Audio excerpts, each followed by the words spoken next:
O som. Boa noite. Um prazer estar aqui com vocês, tá? Obrigado a todo mundo por ter vindo acompanhar nosso evento. Essa é a terceira edição que a gente faz do Meetup da comunidade Bitcoin São Paulo. Esse evento, ele é organizado pela Foxbit, ele é um evento itinerante que ocorre todo mês. E essa edição em particular tem o apoio da Telefônica, o Aira, da Open Future, que está patrocinando, cedendo espaço, e da CoinWise. Eu queria chamar, na verdade, o Paulo aqui da Telefônica para falar um pouquinho e explicar o que é a Telefônica Open Feature, nosso patrocinador do evento. Paulo, por favor. Boa noite, pessoal. Tudo bem? Legal. Alguém aqui já ouviu falar da Wire alguma vez na vida? Pouca gente, os caras que a gente investiu ali, que bom que vocês sabem o que é o Wire. Bom, vou explicar bem rápido. Primeiro, um prazer aqui patrocinar esse tipo de evento. Bacana ver a casa cheia. A gente gosta bastante de apoiar essas iniciativas, principalmente mais voltadas para a tecnologia. A Wire faz parte do Telefônica Open Future. O Telefônica Open Future, basicamente, é um programa de inovação aberta e a gente tem vários veículos de investimento. A Wire é o primeiro deles. A gente também tem um programa estruturado de aceleração. A gente investe de 100 a 400 mil reais por empresa hoje e é um equity minoritário. Eu não vou me alongar muito. Depois, quem quiser, pode me procurar. Eu vou ficar aqui no evento inteiro. Eu deixo meu e-mail também, eu respondo todo mundo. É paulo.braga@wire.org. Então, quem tiver interessado e quiser saber um pouquinho mais sobre o programa de aceleração ou os outros veículos de investimento, a gente também tem alguns fundos e fundo de fundos, onde a gente faz investimento, é só me procurar, que vai ser um prazer falar com vocês, tá bom? Bom evento aí, pessoal. Abraço. Claro, é WA... acho que pode entrar no site mais fácil, mas é WAR... Entrando aí? WAYRA.org. Beleza? Valeu.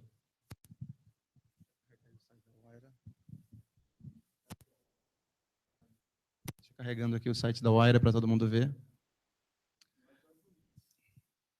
Mas é um dos mais importantes, né? A Wire, eu já tive uma startup acelerada pela Wire, eles têm um programa de aceleração de investimento seed sensacional, é um dos melhores programas do Brasil.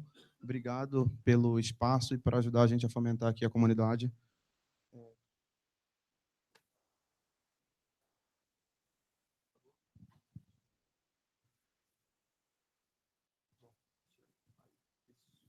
Bota ela cheia. E desce o slide.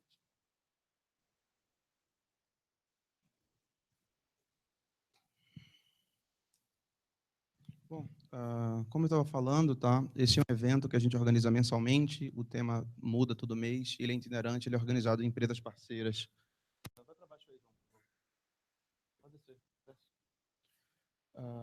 Então, eu peço a todos que, até para ficar atualizado com a comunidade, com o que a gente vem postando, se inscreverem no site do Meetup, tem a comunidade chamada Bitcoin São Paulo.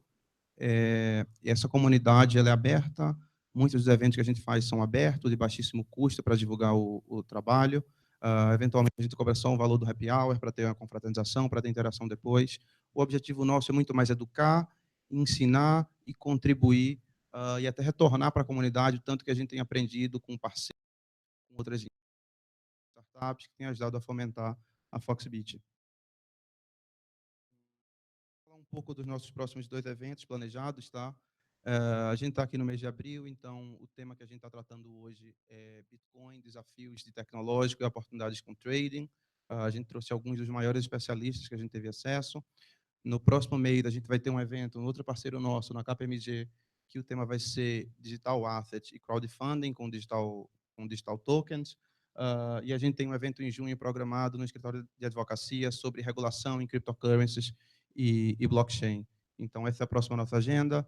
Fiquem atentos, subscrevam na comunidade, que a gente vai estar atualizando sobre as nossas próximas edições. Bom, uma coisa que a gente queria fazer também aqui, aproveitando o tempo, é contar um pouquinho da Foxbit, tá? E mostrar um pouco da nossa plataforma de forma bem rápida. E para fazer isso, eu vou chamar João Canhada, que foi o cara que, junto com o Guto, começou a Foxbit. A Foxbit é uma startup, uma fintech, a gente tem pouco mais de 2 anos e 3 meses de operação. e a gente tem crescido e se tornado altamente relevante no ecossistema de Bitcoin, e ninguém melhor do que o João para contar essa história. Bom, pessoal, pessoal, boa noite, tudo bem? Não devo tomar muito tempo, vou apenas dar uma breve introdução sobre a empresa, até porque temos uns painéis aí que eu acredito que vai ser bem interessante de acompanhar, até eu estou louco para ver. Bom, a Foxbit surgiu em 2014, tá? A gente é uma bolsa de bitcoins, então a gente une comprador e vendedor no ambiente seguro e permite que eles negociem. Basicamente, de forma bem resumida. Nesse período, de 2014 até aqui, um pouco mais aí de 2 anos e 3 meses de atuação, a gente intermediou quase 300 milhões de reais. Tá? É um número expressivo para qualquer startup, seja de Bitcoin ou não. A gente tem orgulho desse número e de tudo que a gente conseguiu fazer nesse curto período de tempo. A equipe cresceu.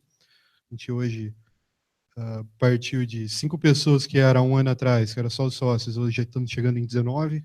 Então, uma equipe que é uma nova empresa a cada 3 meses. Tá? Antes de apresentar um pouco a plataforma, eu queria perguntar quem é que tem Bitcoin? Legal, boa parte do público. Quem já conhecia Bitcoin antes de estar aqui? Todo mundo? Legal, então tem bastante curioso aqui, eu vi que tem vários que não levantaram a mão. Então eu vou explicar um pouquinho mais e fazer uma demonstração prática aqui da plataforma, tá? Importante frisar também, né? A gente cita esses números e o próprio mercado vem crescendo. Em 2014, todo o ecossistema movimentou 45 milhões de reais. 2015 já foi para 113 milhões. O ano passado foi 364 milhões de reais, juntando todas as corretoras.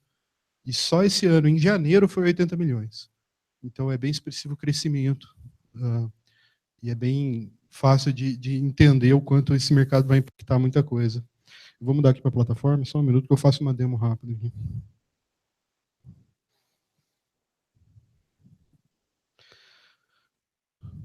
Tive que dar um zoom na tela, não está muito bom de visualizar, tá? Mas vai ficar simples aqui. Isso aqui é a plataforma, basicamente, funciona muito parecido com uma corretora tradicional, tá? Então a gente tem compradores de um lado, do lado esquerdo, e vendedores. Cada um dá o seu preço, como um mercado tradicional, como se fosse uma pedra. Ali é a pedra de negociação. Tá? Então eu tenho centenas de usuários querendo comprar, outras centenas querendo vender. Nos preços mais diversos possíveis. Você pode ser uma ordem passiva, como essas que estão no book, que são ordens que estão aguardando negociação, aguardando que alguém as execute, ou ordem ativa, que é quando você analisa, gosta do preço e já ataca na hora ali para poder liquidar a sua posição. Tá? Vou criar uma simulação aqui, um pedido de depósito em bitcoins, até para vocês entenderem o fluxo.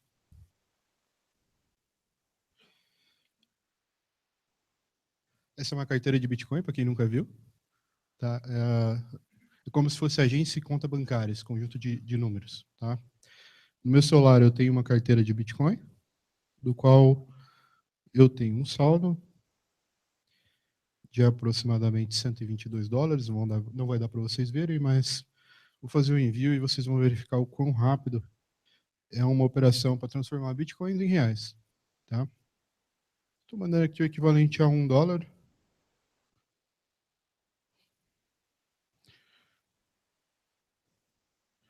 Vou mandar agora.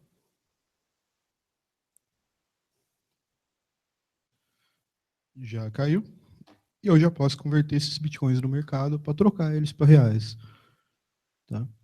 Eu posso criar uma ordem, aguardar a execução, vou criar uma ordem de R$1 aqui no melhor preço do book. Tá aqui, apesar do zoom estar bem ruim, não vai dar para mostrar direito isso aqui. Ou executo direto ao mercado no melhor preço de compra. Tá? Voltando aqui no slide, esse aqui é a Foxbit, tá? Assim que,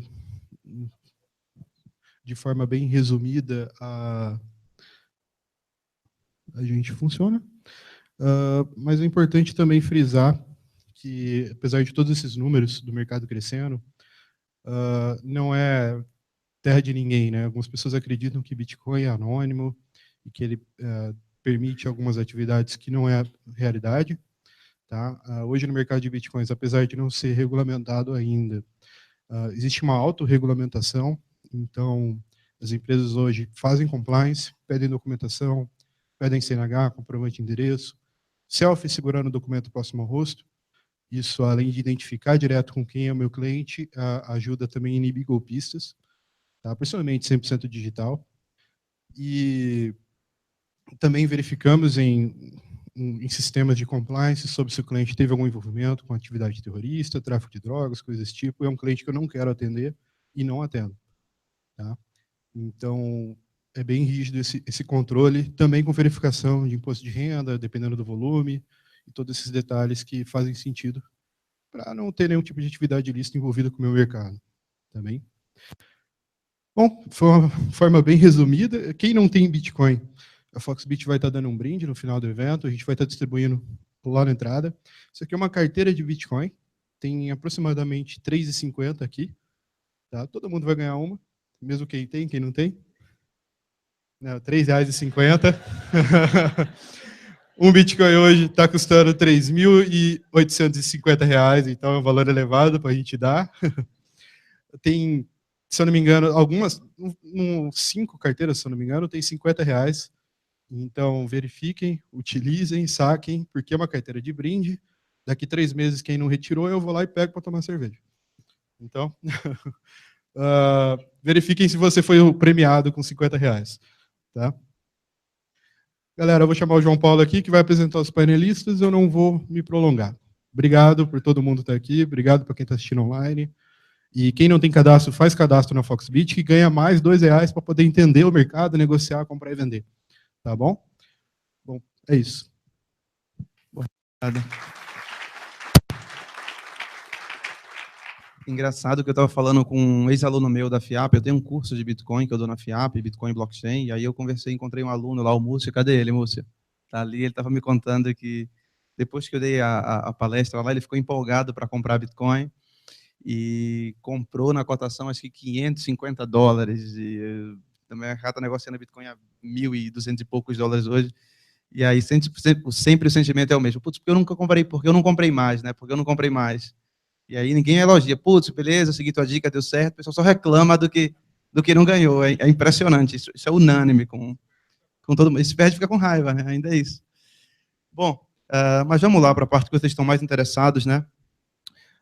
Deixa eu chamar aqui, tá? Alguns dos maiores especialistas que a gente tem no Brasil, pessoas que estão envolvidas com a parte tecnológica de Bitcoin, estão evangelizando. Então, eu gostaria de chamar aqui, primeiramente, o Safiri Félix, tá? E o Marco Carnot, da Coinwise. Cadê o Marco? Está ali atrás. Tudo bom. Obrigado, Safiri. Tudo bom, Marco? Bom, esse é o nosso primeiro painel para discutir questões tecnológicas referente a Bitcoin, blockchain. E até porque a gente está num momento onde quem está acompanhando um pouco mais de perto sabe que existem diversos debates em relação à escalabilidade, capacidade de transação da rede Bitcoin, e espero que eles deem a opinião deles sobre esse assunto, tá? Mas antes de a gente ir para o finalmente, eu gostaria de pedir que cada um deles se apresentasse e contasse a história dele, como se envolveram com Bitcoin. Bom, boa noite. Primeiro, agradecer o convite do pessoal da Fox. Acho que a minha história com Bitcoin, acho que é comum a boa parte das pessoas que estão aqui. A princípio, o que me interessou ali era a oportunidade de ter ganhos de curto prazo com um ativo especulativo que tinha grande volatilidade, né? Mas isso foi um pouquinho antes, né? Comecei esse processo em 2013, tive a sorte, não sei se sorte ou oportunidade, visão, né, de comprar meus primeiros Bitcoins em torno de $80, e aí eu tenho o mesmo sentimento que o João colocou aqui, né, devia ter comprado mais, se comprado mais talvez nem tivesse aqui hoje, mas, enfim, no fim foi bom, porque ao transacionar, você de fato começa a realizar o real potencial que aquilo tinha, né.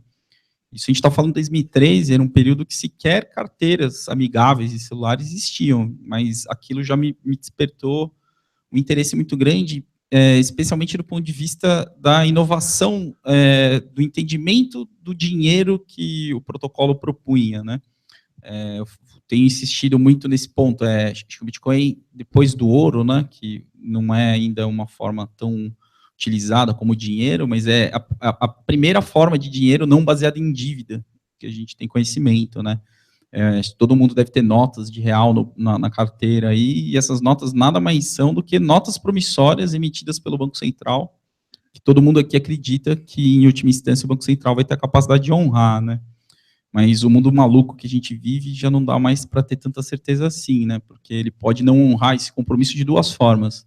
Ou simplesmente acontecendo o que está acontecendo na Venezuela agora, onde o dinheiro simplesmente perde valor, ou então pequenas perdas que você vai tendo ao longo do tempo pelo processo inflacionário. Então, o fato de ter uma forma de dinheiro não baseada em dívida me encantou, e aí, desde então, fui me envolvendo cada vez mais nesse mercado, conhecendo os players envolvidos, e tentando construir modelos de negócio capazes de entregar esse valor para cada vez mais gente, né? E aí estamos nessa caminhada desde então. A princípio, a minha trajetória empreendendo nesse mercado foi oferecendo serviços de troca, né, de conversão mesmo, um modelo um pouco diferente da Coinverse, porque a gente tinha o primeiro modelo de balcão no Brasil, e aí agora mais recentemente no Original My, olhando para o blockchain como infraestrutura capaz de destravar aí, todas as potencialidades desse protocolo e, de fato, criar aí esse conceito que a gente está chamando de internet de valores. Bom, boa noite a todos. Queria agradecer ao pessoal da Foxbit pelo convite de estar aqui falando com vocês essa noite, tá? E pela paciência de vocês em nos escutarem. A minha história com o Bitcoin começou de uma forma talvez atípica, tá? Durante 15 anos eu fui o CTO de uma empresa de segurança e informação, a Tempest. A nossa especialidade era coisas como pentesting, como projetos de segurança e informação, etc. E uma das coisas que eu fazia na empresa era olhar as inovações tecnológicas e ver o que a gente podia trazer de tecnologias defensivas e, às vezes, ofensivas também para os nossos clientes. E a minha introdução no Bitcoin foi de um cunho técnico. Eu primeiro estudei o protocolo, tá? E a primeira vez que eu li o paper do Satoshi, eu olhei assim e disse, caramba, isso é interessante, mas eu tenho que ler com calma. Não caiu a ficha no primeiro momento, e só que eu fui atropelado por uns projetos, etc., e só fui pegar no paper de novo um ano depois, tá? E aí eu perdi esse momento certo de comprar no preço certo, tá? Eu tenho essa habilidade. Quando eu realmente sentei para ler com paciência o paper do Satoshi, eu fiquei absolutamente encantado, né? A gente diz no mundo do Bitcoin que a gente é infectado pelo vírus do Bitcoin, porque de repente a gente não quer fazer outra coisa da vida. Só que eu me impus uma autodisciplina. Eu disse, não, primeiro eu vou estudar o aspecto técnico desse negócio, tá? E depois eu vou tentar estudar os aspectos econômicos, tá? Porque, como eu disse, eu venho do background de tecnologia, então o que eu estava interessado era ver o que a tecnologia faz legal. E o Bitcoin é o primeiro, não só a primeira moeda não baseada em dívida no mundo, mas é o primeiro protocolo prático de segurança distribuída que se tem notícia. Do ponto de vista técnico-científico, até o pessoal acadêmico, durante até 2008, quando o paper do Bitcoin foi lançado, eles acreditavam piamente que a única maneira de você ter certos níveis de garantia de segurança era se você tivesse um agente centralizador que impusesse essa segurança e, porventura, punisse os malfeitores. E, do ponto de vista de segurança e informação, o protocolo Bitcoin, blockchain, essas coisas todas, eles dão uma novidade que não existia antes, que é o fato de você ter garantias fortes de segurança sem um agente centralizador. Isso pegou e fez picadinho dos acadêmicos, né? O que não me desagrada, tá? Mas, acima de tudo, mostrou uma nova maneira de você prover vários tipos de segurança, diversos tipos de protocolos, diversos tipos de sistema de rede. Tá? O Bitcoin é muito famoso, mas tem também o Namecoin, que implementou um DNS completamente distribuído, né? Que, se fosse adotado, podia tornar coisas como a ICANN, que é a agência que controla os nomes de domínio mundialmente, desnecessária. Entendeu? Então, o Bitcoin, existe o aspecto moeda, que é absolutamente fascinante, tá? E existe o aspecto tecnologia, que é não menos fascinante. Tá? Um ano depois, eu inventei de brincar de comprar uns bitcoins e fazer trading, etc. lá, e me lamentei profundamente não ter comprado antes. Tá? Eu peguei o primeiro bitcoin que eu comprei inclusive foi na Fox.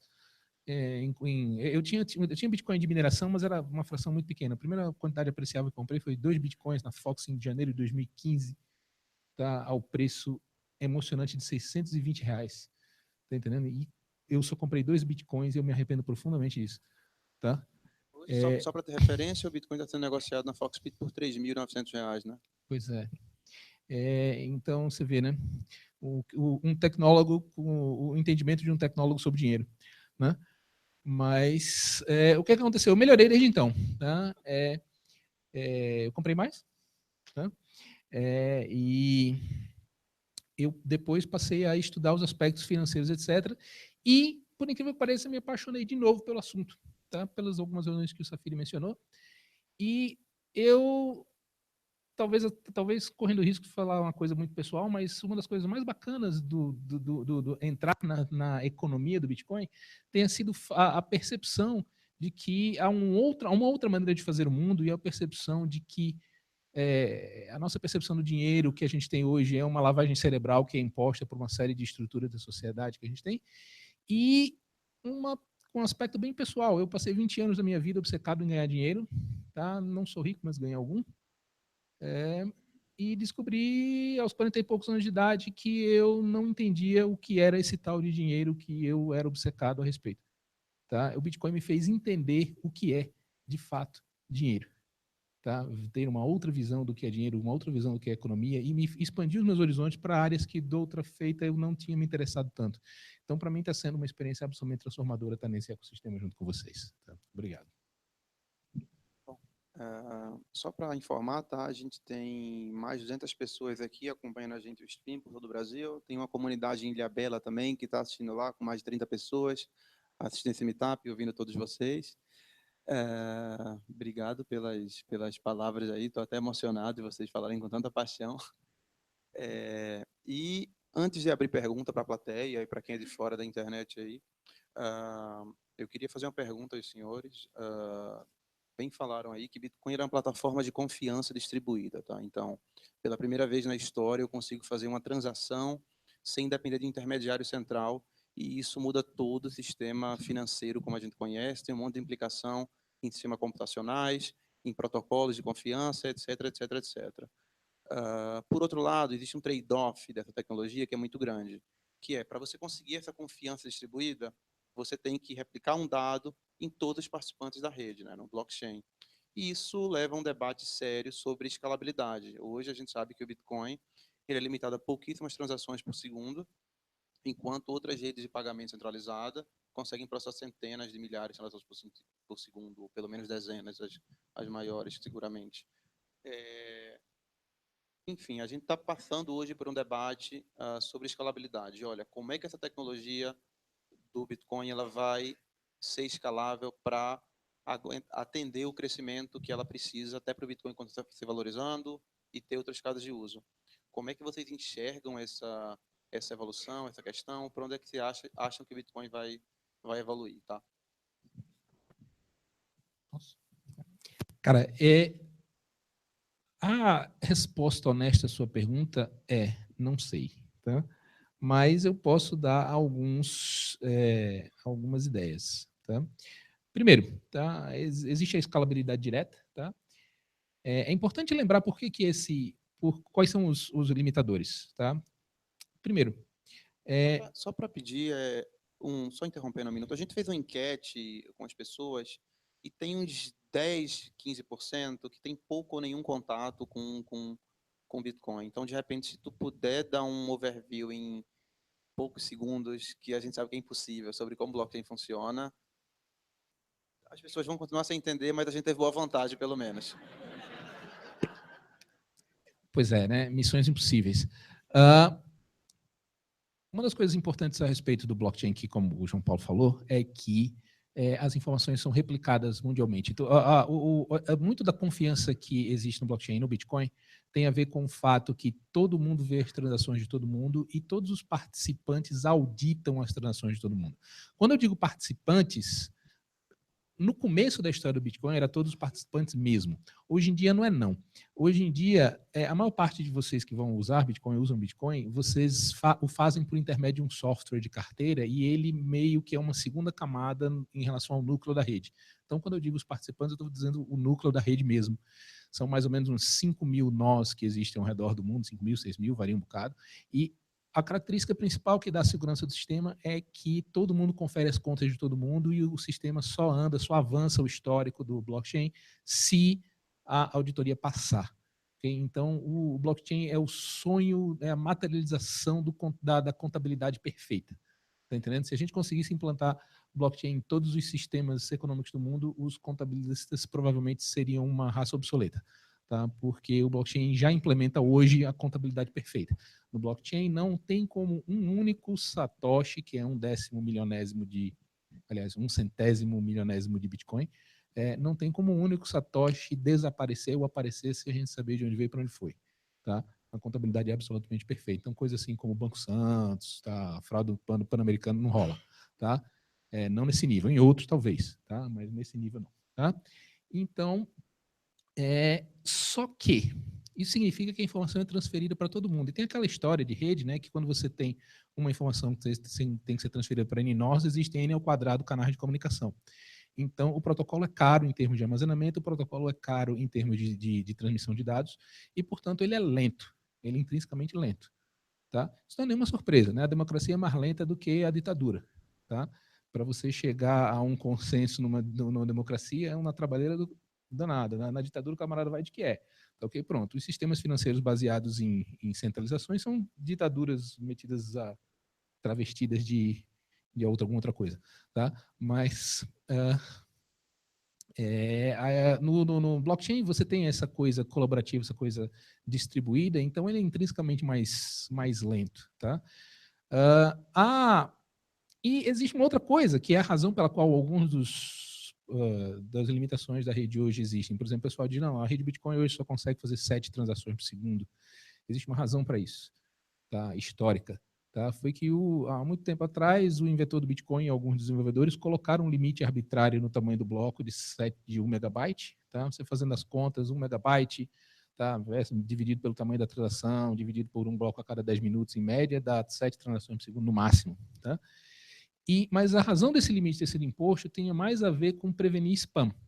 Tá? E, inclusive, vocês que já usam Bitcoin já devem ter visto, né, que está uma confusão danada hoje porque as taxas do mineiro estão aumentando. Tá? Por incrível que pareça, isso significa que o protocolo está funcionando. Tá? Porque essa taxa do mineiro foi inventada para evitar spam.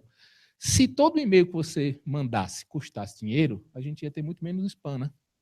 Porque os spammers iam ter que pagar caro. Isso foi implementado desde o princípio na rede Bitcoin. Então, se você tenta mandar muitas transações, tá, você acaba pagando mais caro. Tá? E isso é um mecanismo que foi inventado para conter o spam. E uma das discussões muito grandes que a gente está agora é se o Bitcoin, assim, uma maneira de escalar o Bitcoin é aumentar o limite ou se é usar o Bitcoin como base e fazer o grosso das transferências em outro protocolo. Isso é um tremendo assunto. Eu acho que o João Paulo vai falar a respeito, vai inquirir a gente a respeito disso. Né? Não quero me estender muito mais para dar chance para o Safiri falar, mas eu queria terminar pelo menos esse pedaço da fala dizendo uma coisa que eu acho que é importante a gente ter em mente. Tá?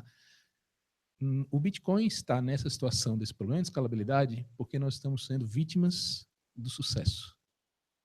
O Bitcoin está se tornando popular, está se tornando muito usado. Tá? Por incrível que pareça, o problema que o Bitcoin tem hoje é um problema bom, é excesso de uso. Okay? E isso é o problema que todos nós queremos ter desde o princípio. E eu vou parar por aqui para deixar o Safiri falar um pouquinho. Eu discordo só num ponto que é um excesso de uso, né? Eu acho que ele está mostrando para o mundo o potencial que necessariamente vai caminhar para a resolução dessa questão da escala, né? Afinal de contas, a gente está falando de dinheiro na mesa aí, que transações estão deixando de passar pelo blockchain do Bitcoin e eventualmente estão buscando outras alternativas, ou mesmo casos de uso que sequer estão sendo considerados por essa limitação.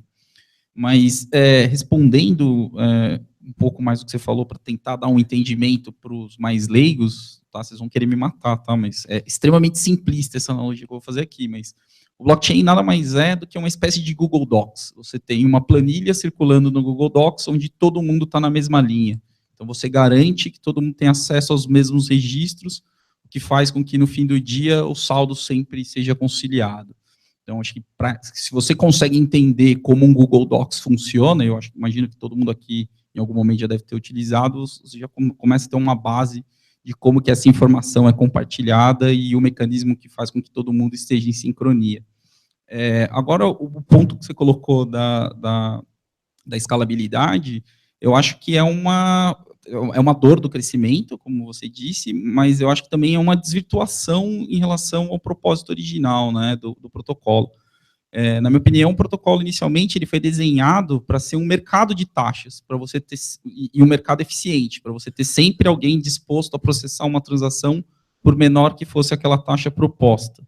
E esse mercado que deveria ser eficiente acabou se tornando um leilão. Existe um espaço escasso para se registrar informação no blockchain, que são essas 7 transações por segundo, e os casos de uso e o aumento da adoção fizeram com que esse mercado ficasse excessivamente competitivo e algumas transações tivessem um custo proibitivo para aquele caso de uso, né? Hoje, um registro na rede do Bitcoin está custando em torno de R$1.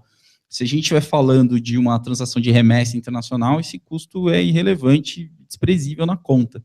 Agora, se a gente quiser falar de transações do dia a dia, meio de pagamento convencional, isso se torna proibitivo. Então, no fundo, o que o Bitcoin está passando agora é uma crise de identidade, né? Alguns dizem que o Bitcoin já está na adolescência, eu acho que não, acho que ele ainda está ali com seus 7, 8 anos, se dizendo adolescente, né? Assumindo problemas precoces que ele ainda de fato não tem. Mas são as dores do crescimento, né? E o que me faz ser muito otimista em relação ao futuro é que os incentivos econômicos por trás do protocolo são tão bem desenhados e os mecanismos de você fazer essas forças agirem em prol do melhor da rede me fazem crer que você vai chegar numa solução técnica para atender essa questão da escala, né? O problema é que a questão da escala, que deveria ser uma discussão puramente técnica, acabou se tornando uma discussão política, e aí tudo que vira discussão política a gente sabe muito bem o que acaba acontecendo. Mas o futuro é promissor, independente disso. Bom, está surgindo diversas perguntas aqui online, tá? Se alguém tiver uma pergunta aí que quiser fazer. Bom, deixa eu fazer a primeira ali, por favor.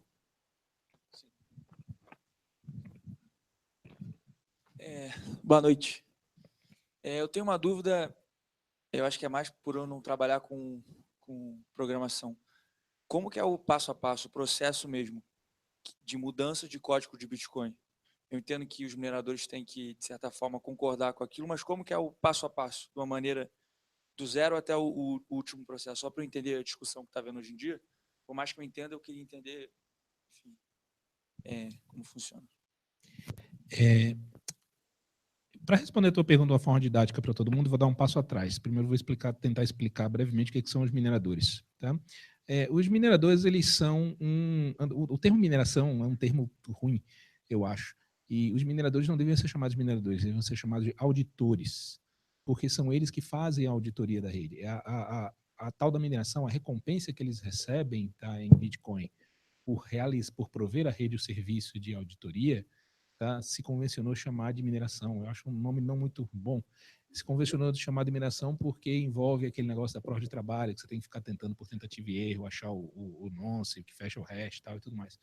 Então, esse caráter repetitivo e automatizável acabou se tornando mais famoso do que o próprio processo da auditoria que torna a rede segura. Agora, respondendo diretamente à sua pergunta, tá? O que os mineradores precisam fazer é tão somente escolher o código, a versão lá do daemon que eles querem rodar do Bitcoin, tá? Baixar e instalar, ler o manual, ver os release notes, ver algum detalhe de migração que eles porventura vejam. Ou seja, uma atualização de software absolutamente boba.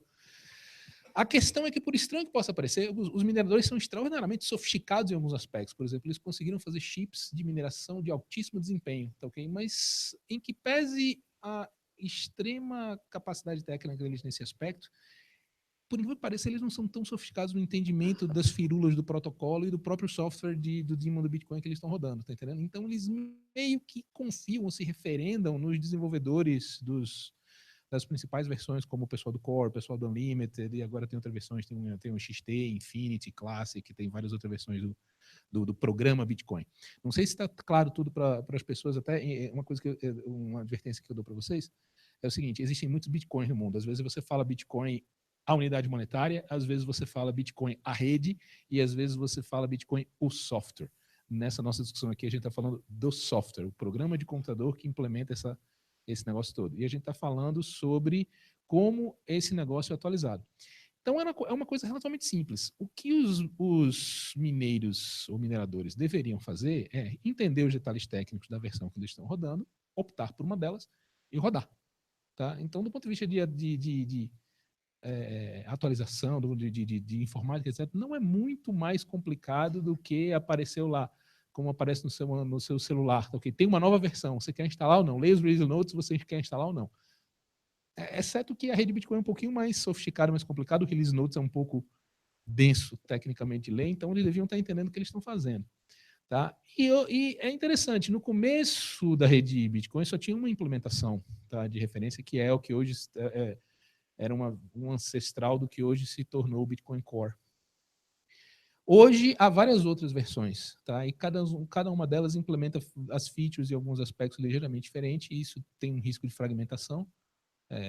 Nunca aconteceu de forma muito séria, tá? Mas não é um processo tão terrivelmente complicado, e hoje, especialmente por causa dessa briga que está acontecendo entre o Core Unlimited e essas questões políticas que o Safiri estava mencionando, os mineiros finalmente estão fazendo o dever de casa e estudando e dizendo, pô, deixa eu entender exatamente o que eu estou rodando aqui, porque a vida inteira eu sempre rodei sem saber muito bem o que eu estava rodando, tá? E hoje em dia eles estão fazendo o dever de casa muito melhor.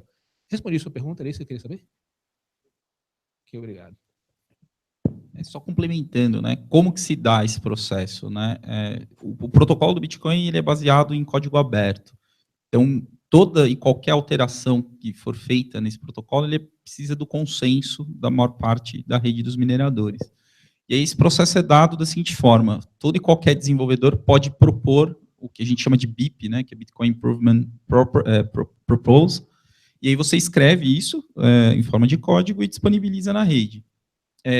Aí o que você coloca como condição para que aquela sua versão passe a rodar? Cada proposta dessa estabelece um percentual do total da rede dos mineradores que ele considera seguro para que aquela mudança seja implantada sem gerar grandes transtornos para a rede. No caso das duas versões que a gente está discutindo atualmente, o Unlimited são 75% e o Segwit é 95%, né? Não? Tá. Bom, então, aproveitando aqui que a gente tem umas 10 perguntas que chegaram pela internet. Acho que o assunto que só se fala é fork. Então já emendem e já falem sobre fork em seguida. Já falo sobre fork. Porque aí o que acontece se uma dessas propostas for atualizada pelo percentual que ele estabeleceu? A partir do momento que ele minerar o primeiro bloco através desse software rodando essa versão, naquele dado momento a rede se divide em duas. Um com o bloco da nova versão e a rede anterior que não aderiu fica com o restante do poder de processamento, e aí você acaba gerando duas versões da mesma moeda, né? No caso agora, a discussão é entre o Bitcoin Unlimited e o Bitcoin Core. No caso do Unlimited, chegando nesse percentual que eles estabeleceram para implantar a versão, você teria dois tokens distintos, e aí os efeitos práticos disso a gente só consegue imaginar, né, na prática mesmo o que vai acontecer, um eventual perda de performance, eventualmente até coisas mais drásticas como o double spending podem acontecer e a gente só vai saber depois disso ocorrido. A boa notícia é que já ocorreu isso com outras moedas, recentemente com o Ethereum, isso aconteceu no ano passado, e até o que a gente estava comentando um pouco antes do painel, não foi nenhuma tragédia. As redes, apesar de divididas, continuaram fluindo e se desenvolvendo e aprimorando a qualidade do código. Então, independente se vai ter fork ou não vai ter fork, as características do Bitcoin enquanto rede de pagamentos permissiva, peer-to-peer, elas continuam. A diferença é que você vai ter versões competidoras tentando ganhar mercado e desenvolver novos casos de uso. complementando só um pouquinho o que o Safiri estava falando, tá? Aí o Safiri já foi para uma outra história um pouco mais longa que eu não depreendi imediatamente da sua pergunta, tá? Que é o que acontece quando você tem versões conflitantes da rede. Lembra que eu falei a você que existe o risco de fragmentação? Tá? A história do consenso é um consenso meio... Não sei se vale chamar de consenso. Por quê? Você pode rodar uma versão do protocolo Bitcoin que não adere às regras. A questão é que se você fizer isso, você provavelmente, os seus blocos, o trabalho que o seu minerador vai fazer não vai ser aceito pela rede. Tá?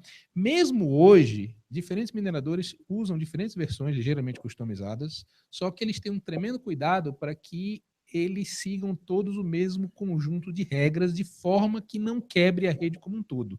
Tá entendendo? Eu não sei se vale a pena chamar isso de consenso, porque não é bem consenso, é mais proteger seus próprios interesses. Eu ia dizer outra palavra, mas vocês entenderam. Tá? E por quê? Se os seus blocos não são aceitos para a rede, você não ganha recompensa de mineração. Tá? E, portanto, você deixa de ganhar dinheiro. Tá? Mas você pode, sim, violar as regras e você pode fazer coisas ligeiramente incompatíveis. E hoje a rede tem várias ligeiras subversões e diferenças do protocolo, só que, em grande medida, elas são compatíveis entre si. A grande discussão do tal do fork, tá? Fork significa bifurcação, encruzilhada, né? E não garfo, como foi traduzido em certos veículos de imprensa. Tá? Também significa garfo, né? Porque o garfo tem uma encruzilhada de dois, mas a gente se refere a encruzilhada do que o utensílio de cozinha. A história do fork, como o Safiri falou, é quando você tem mudanças mudanças nas regras da rede que tornam elas incompatíveis entre si, ok? E aí você tem uma série de consequências, uma série de variantes, etc, tudo mais, tá? Pode acontecer diversos tipos de forks. Tem uns fork que mantém compatibilidade com os anteriores, tem fork que quebra compatibilidade com os anteriores, etc. Então, tem várias possíveis maneiras de você fazer um fork da rede. E uma das que está se tentando evitar que aconteça é exatamente que o Bitcoin fragmente em duas moedas. Porque se o Bitcoin fragmentar em duas ou mais, nem necessariamente precisa ser só duas, tá? Pode ser mais do que duas. Tá? Se ela fragmentar em duas moedas, a expectativa é que elas percam valor. O valor delas, o preço do mercado delas, caia talvez abruptamente, porque gera uma crise de confiança no sistema, etc. Tudo mais, e o preço é muito baseado nessa percepção mais emocional e não muito científica. Né? A história da votação que o Safiri falou, alguns upgrades na rede são feitos, é escrito dentro do código, tá?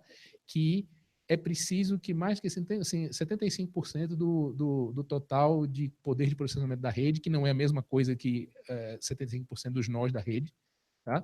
É o total de poder de processamento da rede, elas sinalizem que aceitam aquilo para poder ser ativado. Isso é verdade, por exemplo, com uma das propostas que está sendo colocada na rede, que é mutuamente incompatível com o passado, que é o Segwit. Tá? Para o Unlimited, uma das coisas que o Unlimited é muito criticado é que ele não tem um critério automático de ativação. Tá? O critério de ativação é por consenso social. Tá entendendo? Então, aí algumas pessoas gritam, ou seja, gera uma incompatibilidade na rede, gera uma certa instabilidade na rede durante algum tempo, tá entendendo? Até todo mundo decidir adotar aquele negócio.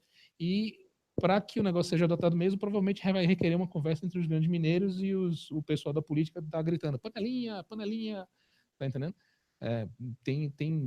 Como você falou aí, é onde a técnica descamba para a política e o negócio meio que desgringola. Tá? E hoje a gente está vivendo essa situação no Bitcoin, que existem alguns grupos que estão tentando, tá? Principalmente os grupos de desenvolvedores, que estão tentando impor suas ideias e meio que dominar o controle intelectual da rede, por assim dizer. Tá entendendo? A gente pode entrar nessa discussão se vocês quiserem, tá? Eu estou tentando não monopolizar muito tempo, tá? Estou falhando miseravelmente, pelo visto, tá? Mas eu quero só dizer o seguinte, eu acho pouco provável que a rede fragmente, por uma razão muito simples, vou adiantar mesmo o grosso do meu toque. Eu acho muito pouco provável que a rede fragmente simplesmente porque não é no interesse econômico dos mineiros. Tá, okay? Os mineiros têm milhões de dólares imobilizados em hardware de última geração de mineração, tá entendendo? E se acontecer o fork, tá, eles vão perder muito, muito, muito dinheiro. Então, eu acho que os mineiros vão fazer tudo para evitar. Se eles puderem evitar, eles farão. Tá? Eu acho que só vai ter fork se alguém inventar algum ataque violento aí na rede, tá? Que a gente ainda não conhece, mas eu acho difícil. Tá? Eu tinha mandado preparar Eu tinha mandado, preparado com o sinal de 1 minuto ali, uma camiseta para vir para cá, que infelizmente não ficou pronto. Tá entendendo? Mas eu vinha com uma camiseta escrita assim, Keep Calm and Hold. Tá? Então, se vocês querem saber qual é a minha recomendação, eis lá.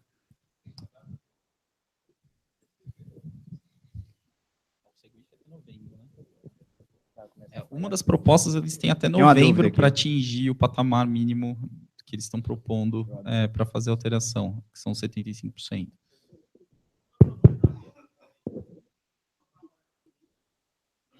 Não tem esse indicador de cabeça, mas o tamanho da rede em terra-rede, vamos resolver isso. A rede Bitcoin mesmo, a última vez que eu vi estava em 5 mil e poucos, veio... Estava 5 mil e pouco, o núcleo da rede Bitcoin, né? É interessante você entender que hoje em dia a rede Bitcoin é meio estratificada, tá? A rede Bitcoin mesmo são 5 mil e poucos nós, eu acho, tá? Da última vez que eu vi, eram 80 e tantos países, tá? Mas os softwares de carteiras, etc., eles são periféricos a essa rede, então eles consomem essa rede, mas eles não apitam, tá? Então, no começo, nos primórdios do tempo que só tinha uma implementação do Bitcoin, todo participante era mineiro e era full node e tudo mais. Hoje em dia a rede é mais estratificada, tá? Então, a gente está falando só o núcleo da rede. Site buscador de Bitcoin é a métrica. Se eu não me engano, tem um Node Counter, tem um site deles que diz essas coisas. Tá? E. Oi? Eu tenho uma dúvida aqui. Bom, se a gente tiver uma última pergunta. Eu tenho uma dúvida aqui.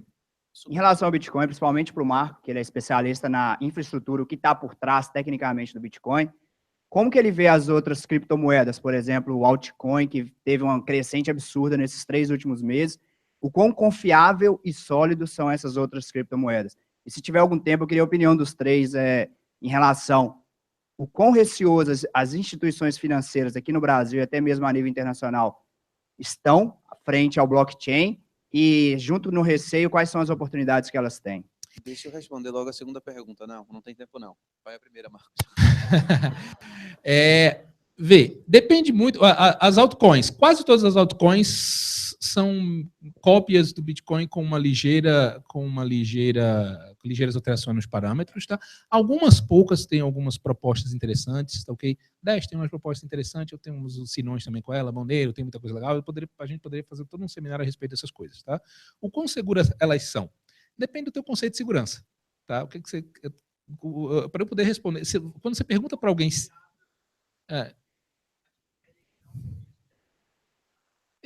esse risco sempre vai acontecer com qualquer coisa, cara. Você pode colocar dinheiro no seu banco e o seu banco pode falir, tá entendendo? E isso com praticamente qualquer ativo, tá? Bitcoin é muito legal e eu recomendo as pessoas investirem, etc. Mas ao mesmo tempo eu vou dizer uma coisa talvez que seja uma heresia, tá?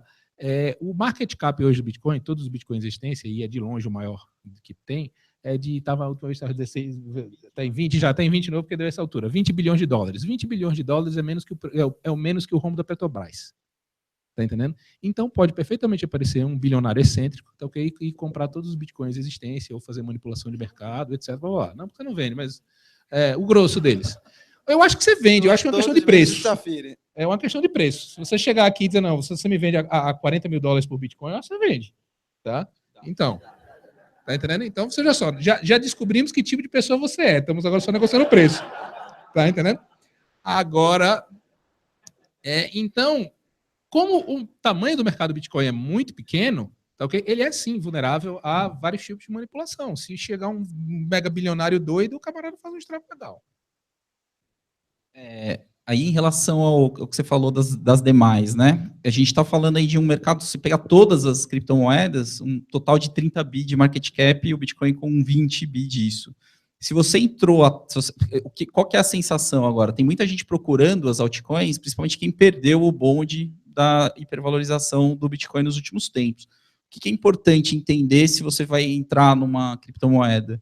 É entender que os movimentos de preço não seguem lógica nenhuma. Então, assim... é melhor você ir para Las Vegas e pôr seu dinheiro no cassino para você se divertir um pouco mais.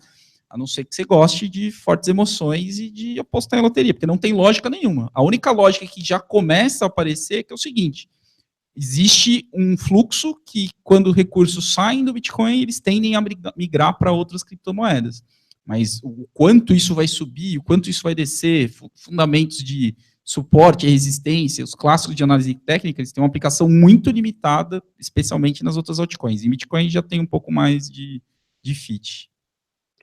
Bom, acho que era isso, tá? Encerramos aqui nosso primeiro painel. Queria agradecer ao Marcos e ao Safiri pela excelente contribuição. Vamos agora convidar o... Falando de análise técnica, né? Já pega o gancho aí com... Bom...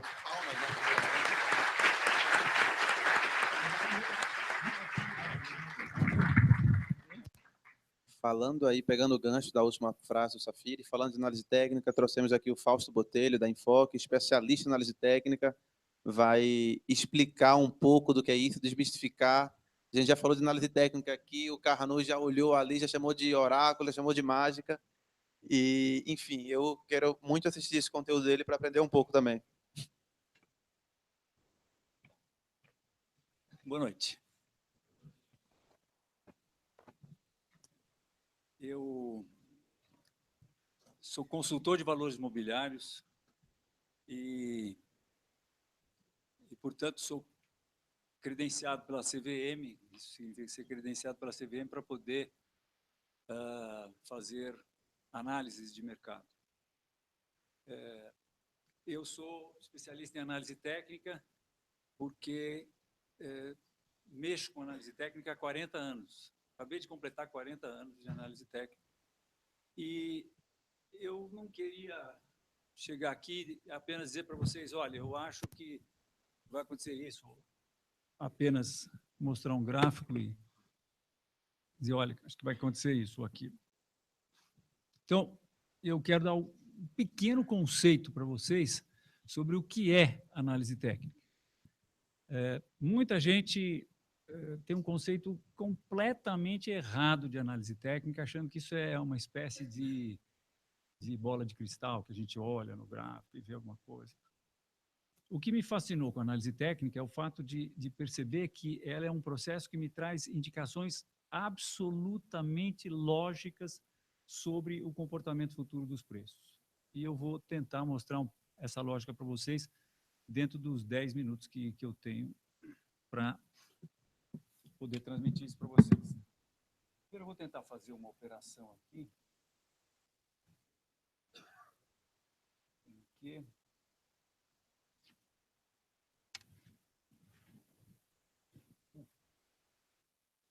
Tá. Não, vou só gastar um minutinho para ver se...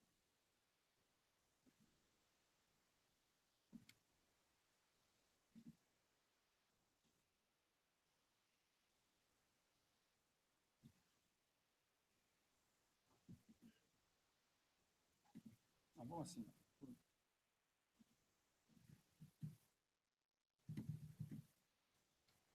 Bom, eu sou da empresa Enfoque Informações Financeiras e nós estamos fazendo uma parceria com a Foxbit e vamos estar oferecendo um terminal de cotações, gráficos, notícias, roteamento de ordens, junto com a Foxbit. Vamos estar mostrando as cotações dele pelo nosso terminal. Você vai poder fazer análise técnica, acompanhar as notícias e também comprar e vender através da Foxbit.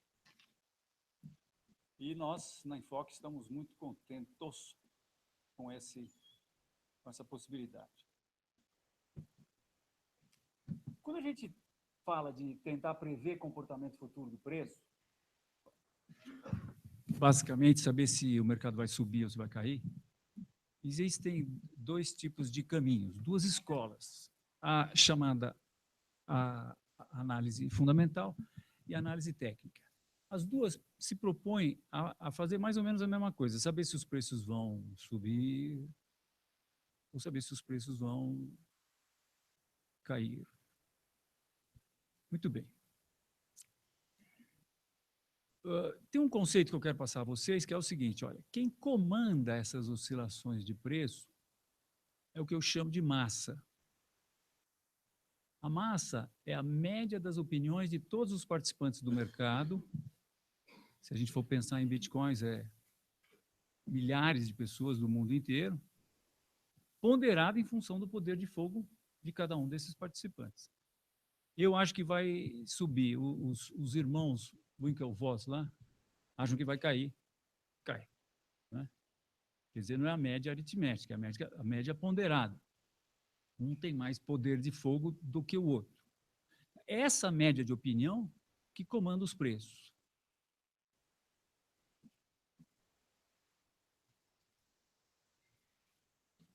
Eu, como analista técnico, procuro observar, analisar e interpretar o comportamento dessa massa de indivíduos, que eu chamo de massa.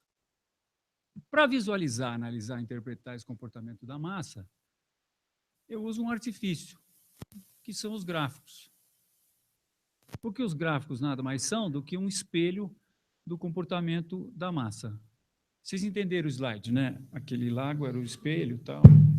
Demorou umas 5 horas para fazer isso. Muito bem. Então, é isso que eu faço. Agora eu vou dar 2 conceitos e 3 conceitozinhos rápidos para vocês. Primeiro é o processo de expansão, que a gente vai ligar daqui a pouco ao processo de tendência de alta em que se encontra o Bitcoin, e que tem a ver, e que a universidade padronizou chamar de Fibonacci. Quem for a Pisa vai ver lá uma estátua do Fibonacci, que na verdade não é ele, é um transeunte que o fulano pegou lá e daí desenhou lá, quer dizer, fez uma escultura lá e chamou de Fibonacci. Ninguém sabe que ele viveu em 1200. Mas esse cara criou, através de um problema que estava num livro dele, uma série de números, que essa série aqui começa com 0 e 1, e o próximo é a soma dos 2 anteriores. Tá? Na verdade, não precisa ser essa aí, você pode fazer qualquer número, o próximo é a soma dos 2 e vai dar mais ou menos a mesma coisa. Mas, se você dividir na série Fibonacci, né? Então, 0 e 1, 1 e 1, 2, 2 e 1, 3, 5, 8, 13, 21... Se você dividir qualquer um desses números pelo anterior, você vai chegar num número que é φ, que é 1,618 e vai embora. Ele é um número irracional. E ele é muito especial, esse número. Os filósofos e os matemáticos tremem quando você fala de φ, porque ele é o único número cujo quadrado é ele mais 1. 1,618 vezes 1,618, quem tiver com o HP aí, confira, é 2,618. E ele também é o único número cujo inverso, 1 dividido por 1,618, adivinhe, é ele menos 1, é 0,618. Tá? Bem, não dá para ganhar muito dinheiro com isso, mas o fato é que, se vocês forem na internet e digitar no Google, YouTube, Fibonacci, tem milhões de páginas, né? Mas no YouTube, vocês vão ver um filme que chama-se God's Fingerprint, Impressão Digital de Deus. Maravilhoso o filme, porque tudo, absolutamente quase tudo, na natureza, segue padrões Fibonacci. Então, por exemplo, esses quadros aqui,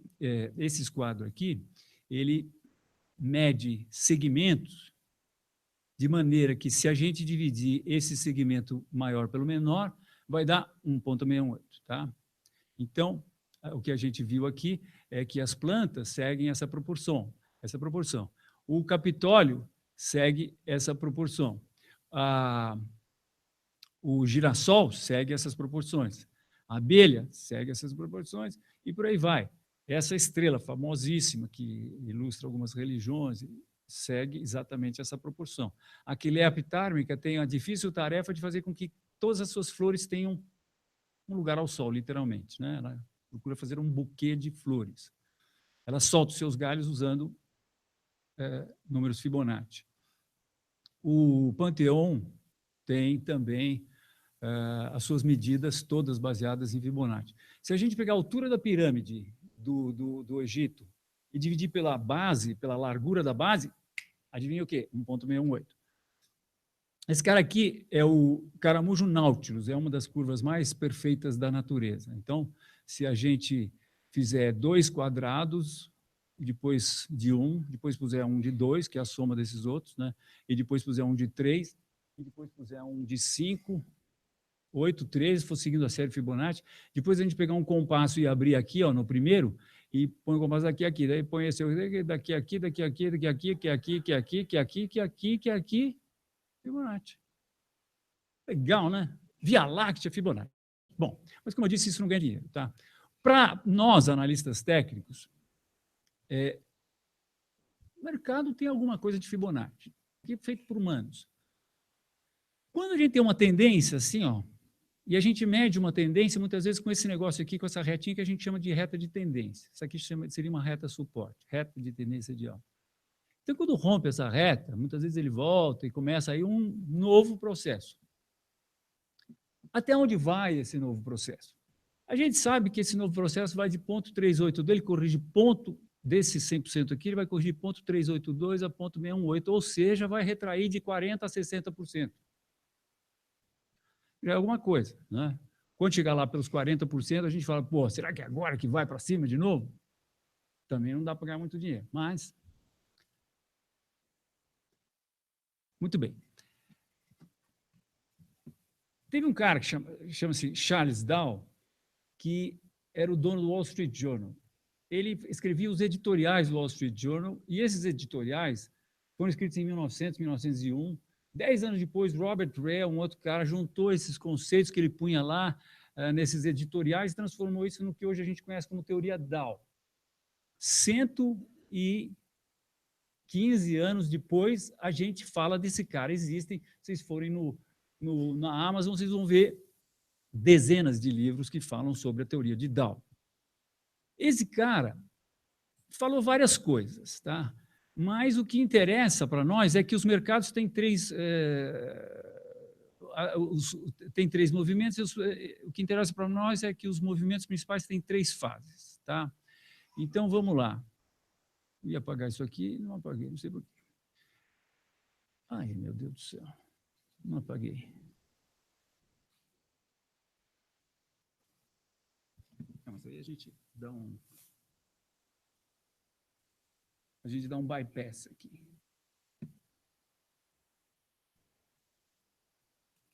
Tá. Estamos chegando. Os movimentos principais têm 3 fases. Comecei tudo de novo.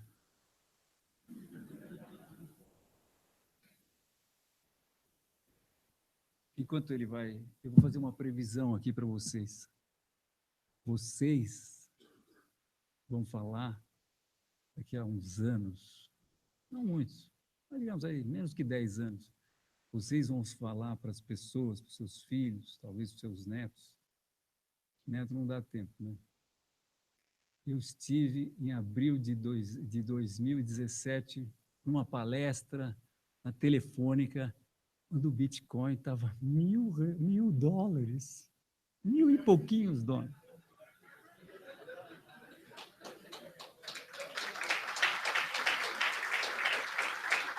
Bom, o Charles Dow falava que o mercado tem 3 tempos gráficos, então ele tinha a onda primária, secundária, não é isso que eu quero falar.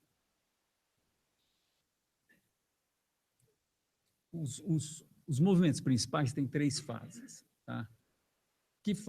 As fases são movimentos no sentido da tendência. O Charles Dow chamava isso de bull market. Lá em Wall Street, no mercado, a gente chama o movimento de alta de touro, que o touro chifra para cima, para quem não sabe, e bear, movimento de baixa, que o urso dá patada para baixo, né? Então, o urso e o touro são representações do mercado. Então, isso aqui seria um bull market. O bull market, dizia o Charles Dow, tem 3 movimentos. Tá? E ele definiu quais seriam esses 3 movimentos. O primeiro movimento começa na expectativa da melhora da economia. Nós estamos falando de movimento de mais de um ano, anos. O segundo movimento é na efetiva melhora da economia. E o terceiro movimento, se todas as notícias são boas, as ações avançam baseadas em esperança e expectativas. Trazendo para o Bitcoin, minha gente, e eu vou falar aqui de análise fundamental e não de análise técnica, já já eu chego na técnica, mas trazendo para o Bitcoin, o primeiro movimento teria acontecido na expectativa de que aquele negócio, aquele protocolo, tal, eventualmente fosse se tornar alguma coisa. O segundo, que já aconteceu, é aquele que acontece na efetiva melhora da economia. Dizia o Charles, não, mas para nós aqui no Bitcoin é quando o negócio já pegou, já funciona, já está rodando. E o terceiro, bom, o terceiro é quando, no final, o sapateiro, o sorveteiro, com todo respeito às profissões, estão comprando Bitcoin. Tem sapateiro, sorveteiro aqui? Costureiro. Bem, isso, na verdade, remonta a uma história que o Joseph Kennedy, que é o pai do Kennedy, presidente, ele uma vez, em 1929, um pouquinho antes do crash de 29, ele sai do clube dele, vai engraxar o sapato e o sapateiro pergunta, o engraxate pergunta para ele sobre uma ação. Ele dá lá a dica, levanta, pensa um pouco e fala, bom, se o engraxate está comprando ação, é porque esse negócio já subiu tanto, mais tanto, que deve estar na hora de... E aí ele ficou um dos caras mais ricos dos Estados Unidos, porque ele não perdeu o que ele tinha e elegeu o filho presidente dos Estados Unidos. Né? Muito bem. Depois do Elliott, em 1932, surgiu um cara que ficou preso numa cadeira de rodas. Em 32, logo depois de 29, não tinha muita coisa que fazer, porque o mercado tinha despencado 80%. E esse cara evoluiu um pouco o processo do Dow. Aqueles 3 movimentos que o Charles Dow dizia que existiam, ele, no seu método de classificar e prever os movimentos do mercado, foi um pouco além do Dow e diz que os mercados, na verdade, têm movimentos no sentido da tendência, entremeados por movimentos no sentido contrário ao da tendência. Tá? Então, movimento no sentido da tendência e contrário, sentido contrário. Tá? E os movimentos que eram no sentido da tendência principal, da tendência geralmente de alta, ele chamou de movimentos impulsivos e chamou esses movimentos de onda 1, 2, 3, 4, 5. Então, onda 1, 3 e 5 seriam as ondas impulsivas, tá? Que são os mesmos 3 movimentos do Charles Dow. Mas o mercado também teria movimentos contrários à tendência, que ele chamou de A, B, C. Muito bem. Isso aqui tem a ver com Fibonacci, porque se a gente contar isso aqui, 1, 2, 3, 4, 5, 1, 2, 3, divide por 5 por 3, 1,618. Quase. Mas o Elliott descobriu também que os movimentos são fractais, que o mercado é fractal. Por quê? Porque essa onda 1 aqui, como ela é impulsiva, na verdade ela é constituída de 5 ondinhas menores. E essa aqui, como é corretiva, é constituída de 3 menores. Essa onda A aqui é impulsiva porque ela está no sentido da tendência. Então, ela também é constituída de 5 movimentos. E aqui é corretiva, porque está no contrário, sentido contrário ao da tendência, que é de baixa, né? Então, quando a gente subdivide essas ondas, a gente tem 5 mais 5 mais 5 mais 3 mais 3, que dá 15 mais 6, dá 21. E para baixo a gente tem 13. 21 por 13, 1,618. Então, tem alguma coisa a ver aí com Fibonacci e tal, tá? Muito bem. Acabou, agora vamos para a prática. Então, estou entrando aqui no Terminal Enfoque.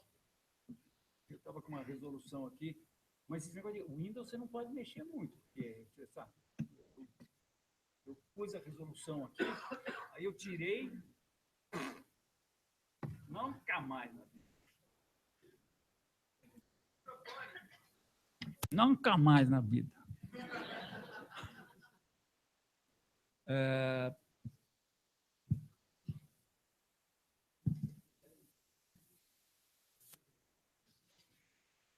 É que eu não consigo acessar o menu principal. Juninho, me ajuda aqui. Janelas, o que eu quero? Janelas organizar, tá bom. Já achei, obrigado. Eu quero mostrar a vocês um gráfico que nós temos, até fizemos um pôster e estamos até distribuindo novamente esse pôster. É um pôster lindo do Ibovespa, tem 50, alguém de vocês já deve ter visto em alguma corretora, tem 50, 60 e 65 anos de idade, esse pôster. 60 qualquer coisa. E ele é o Ibovespa indexado pelo dólar comercial. Porque a gente tem que usar alguma coisa para tirar a inflação. Então, quando a gente usa isso, a gente tem isso aqui. Ó. E aí, eu quero mostrar para vocês que O que acontece com teoria de Dow e teoria de Elliott é que as pessoas começam a querer aplicar isso no curto prazo. E no curto prazo tem muito barulho, tem muita poeira, tem muita sujeira, tem muita pequena manipulação. Então, distorce um pouco o processo. Tá? Agora, quando a gente pega o helicóptero, sai, voa bem longe para olhar a floresta, aí a coisa... E o padrão Elliott, nossa, salta aos olhos. Então, vejam que coisa linda também, né? Que harmonia a gente tem no Bovespa. Eu consegui encanar o Bovespa nesse cano aqui, capturei 98% das cotações do Ibovespa, e aqui a gente vê que ele bate embaixo, bate em cima, bate embaixo, bate em cima, bate embaixo, bate em cima, né? Na verdade, a gente chama isso aqui de canal de alta, mas o importante é o seguinte, ó, 1, 2, 3, 4, 5, A, B, C. Está meio confuso aqui, né? Mas é mais ou menos isso aí, tá? 1, 2, 3, 4, 5, A, B, C. Pô, mas a partir de 91 o negócio começa a ficar... Que é isso? 1, 2, 3, 4, 5, tá claro? Não? A, B, C. 1 é impulsiva, né? Então, olhem só que legal, ó. 1, 2, 3, 4, 5. 1, 2, 3. Fez as ondas 1 e 2, 3, 4, 5, A, B, C. A partir do Lula aqui, 2002 entra o Lula. 1, 2, 3, 4, 5. A, B, C. Ou 1, 2, 3, 4, 5. Ou seja, 3 movimentos de alta. É absolutamente lógico isso. Quando você percebe que o primeiro é na expectativa, o segundo é no fato, o terceiro é no Deus me acuda. O terceiro é, por exemplo, quando eu faço parte de um grupo, o João participa também, e outro dia o cara publicou lá um negócio, eu estava meio desavisado, comecei a ler, antes de ler eu mandei para você. Depois era 1º de abril, vocês acreditam? O cara escreveu um baita de um artigo dizendo que todo mundo tinha se entendido, os desenvolvedores com os mineradores, com não sei o quê, e estava tudo uma maravilha, e que então o que vai acontecer com o Bitcoin se acontecer isso, esse 1º de abril aí? Que pode acontecer amanhã? Pode subir, né? Bom, muito bem. Então, agora, para terminar, a minha análise, ou análise de vocês, que não preciso mais analisar, são vocês próprios que vão analisar.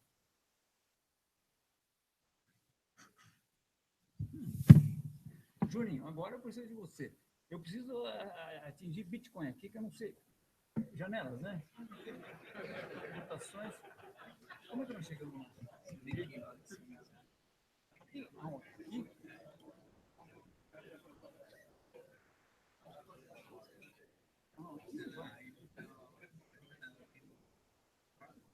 No inferior não dá. Não, peraí.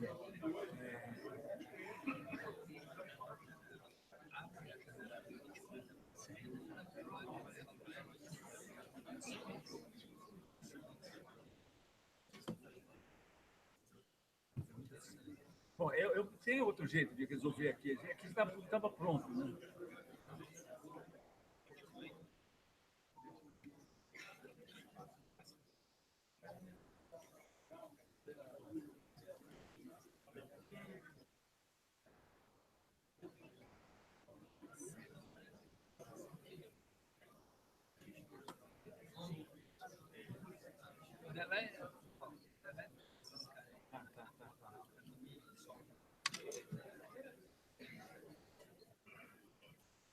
Ele vai aparecer, ó.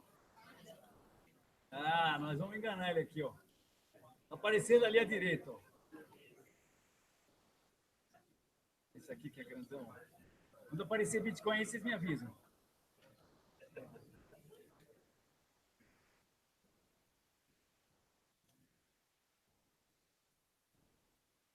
Bitcoin, opa.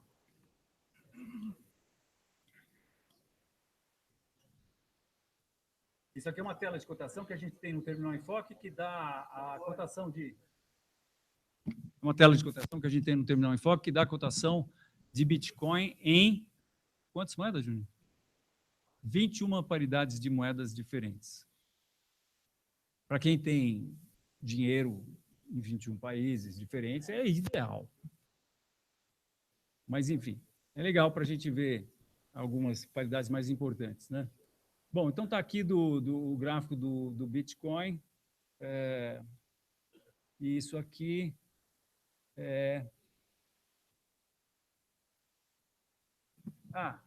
primeiro preciso dizer a vocês que todos os gráficos que vocês forem ver aí pela internet vão ser mais ou menos assim. Escala logarítmica. Perdão, escala aritmética. O que é escala aritmética? É aquela uma que a gente usava, aquele papel que a gente usava no colégio, que era o papel milimetrado, tá? De 100 para 200 é 1 centímetro, de 1000 para 1100 é 1 centímetro. Aí alguém falou assim, pô, de 100 para 200 é 100%. De 1000 para 1100 é 10%. Está representando com a mesma amplitude. Pô, não dá. Como é que corrige isso? Aplicando-se a função logarítmica na escala dos preços. E aí, quando a gente faz isso, muda completamente de figura. O negócio fica assim. Aí, olha, esse negócio aqui que não oscilou nada, absolutamente, oscilou muito. Olha o que oscilou. Então, isso aqui é assim, de 1 para 2, é esse centímetro aqui, significa 100%, de 50 para 100 é 1 centímetro, também significa 100%, e de 100 para 200 também significa 100%. A mesma amplitude no gráfico corresponde à mesma variação percentual.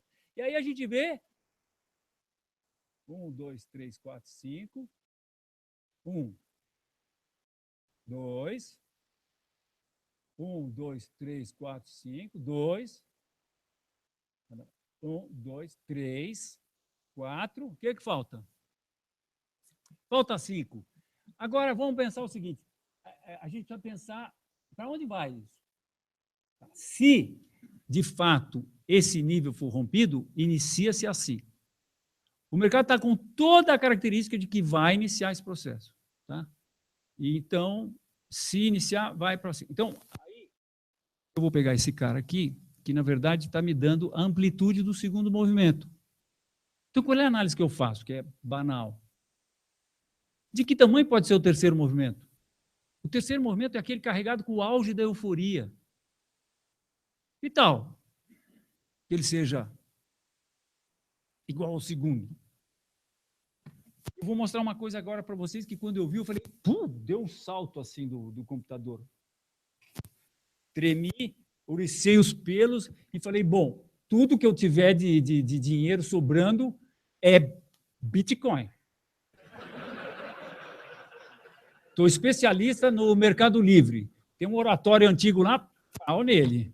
Tinha uma lancha lá que eu não usava, pau nela. Pau, e se eu tiver R$300 é Bitcoin.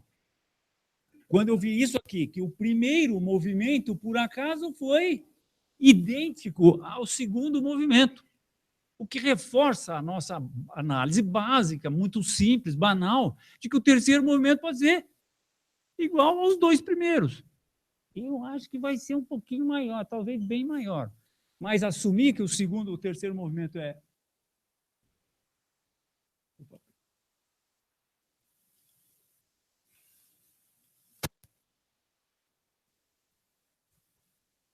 É absolutamente natural e provável. Sinto muito, é $100 mil. Por quê? Porque o primeiro e o segundo movimento foram de 58.000%. 51.000%. Exagerei. 51. Quando? Essa é a pergunta que surge, né? Olha, o negócio começa em 2010 e vai para 2011. O primeiro movimento, portanto, foi de 1 ano. O segundo movimento foi de 2 anos. O terceiro movimento já tem 2 anos. Isso pode ser em 2017, tranquilamente. Tá? É isso aí. Muito obrigado.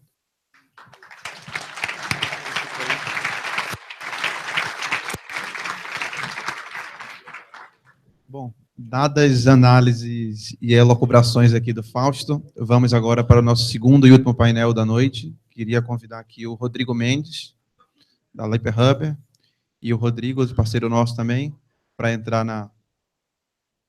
Por favor, vamos lá.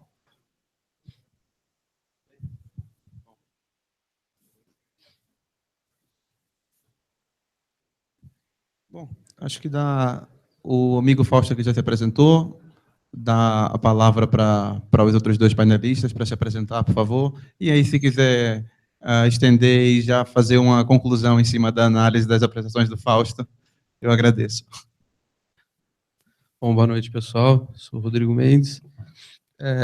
Tem uma historinha, desculpa, eu estou um pouco gripado, mas tem uma historinha aí em Bitcoin, desde lá da primeira variação dele para cima.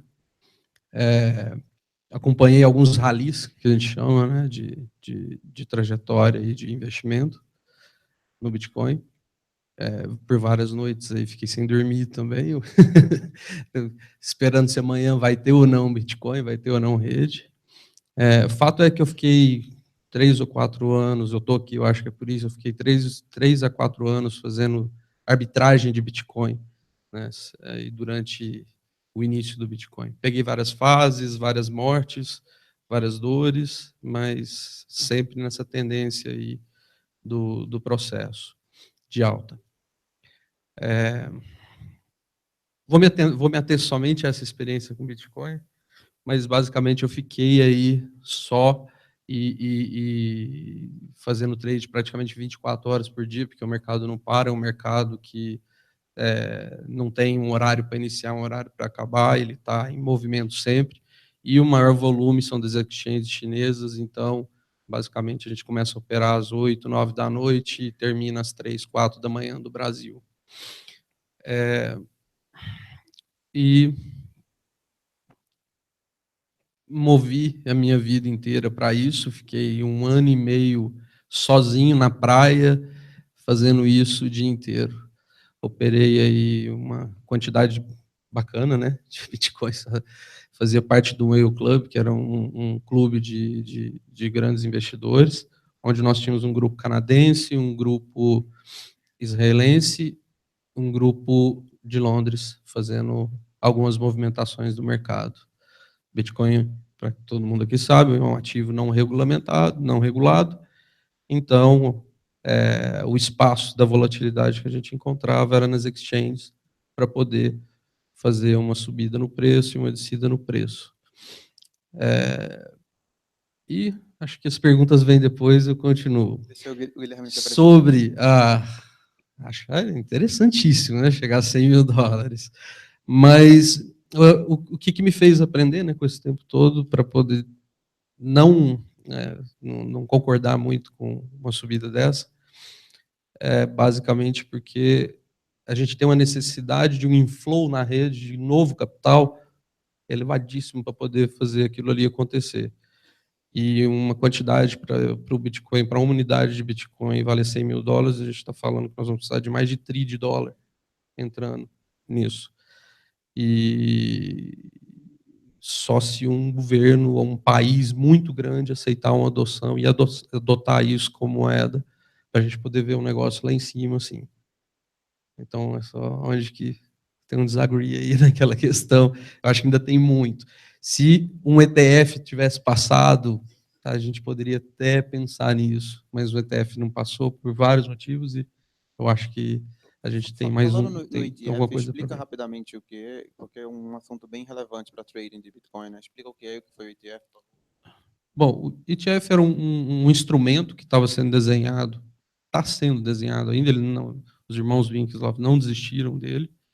É um instrumento que teria um indexador de preço na variação do Bitcoin. E esse instrumento está totalmente legalizado para poder receber aporte de Wall Street, de qualquer banco de investimento, ou banco, ou investidor, pessoa física, dentro dos Estados Unidos. Então, isso sim abriria um inflow gigante, né, imenso, de novo dinheiro dentro da rede, com certeza poderia levar o preço lá para cima. Não sei se chegaria a $100 mil, mas sim, elevaria bastante o processo. Existem outras tentativas de criar um instrumento, um veículo que dê possibilidade para family offices, para bancos, para instituições financeiras, ou até mesmo grandes investidores, pessoas físicas, para poder conseguir fazer o investimento em Bitcoin. A vontade existe, o apetite existe, mas eventualmente essas empresas não têm um veículo legal, né, vamos falar assim, regulado, regulamentado, que dê governança para eles poderem estar fazendo o investimento deles em Bitcoin. Então, o ETF é uma primeira, vamos falar assim, foi um primeiro ensaio de um papel que permitisse que esse veículo desse a flexibilidade para o mercado inteiro fazer o investimento. Foi claro? Antes de mais nada, boa noite. Obrigado ao pessoal da Fox aí por me convidar. Só para explicar um pouco quem sou eu, o que eu faço. Há 19 anos eu trabalho no mercado financeiro. Eu trabalhei em bancos de investimento, em fundos, em corretoras. Intermediei ações no Brasil, mercado de renda fixa, mercado de moeda. Já operei commodity. Enfim, tenho uma experiência bem grande com a parte de trading relacionada a uma série de ativos, tanto negociados no Brasil quanto fora. Há exatos 2 anos, eu optei por fazer uma mudança na carreira e focar um pouco no ambiente de tecnologia, porque eu acho que é muito promissor, e fui estudar a questão dos meios de pagamento e infraestrutura de pagamento. O que acontece é o seguinte, eu me deparei com uma tecnologia, que é a tecnologia do blockchain, que é uma tecnologia que, em tese, vai causar muito impacto e disruptividade na questão da infraestrutura e meios de pagamento. Eu falei, eu preciso entender o que é esse assunto. E quando eu fui entender o que era esse assunto, eu tive que me deparar com o Bitcoin, porque o Bitcoin ele é o pioneiro da história, o Bitcoin que traz a tecnologia. Então, para entender o blockchain, eu teria que entender o Bitcoin. E ao iniciar o entendimento em relação ao Bitcoin, eu me deparei com um ativo, que pode ser uma moeda, pode ser uma commodity, enfim, é uma moeda virtual perante alguns órgãos de regulação lá fora. Você pode chamar de uma criptomoeda, pode chamar de um asset, mas é uma moeda que ela é pioneira em relação à tecnologia e que todo o ecossistema que é organizado em volta dela, ele procura trazer muito uma perspectiva muito próxima ao mercado financeiro na forma com que se negocia esse ativo, tá?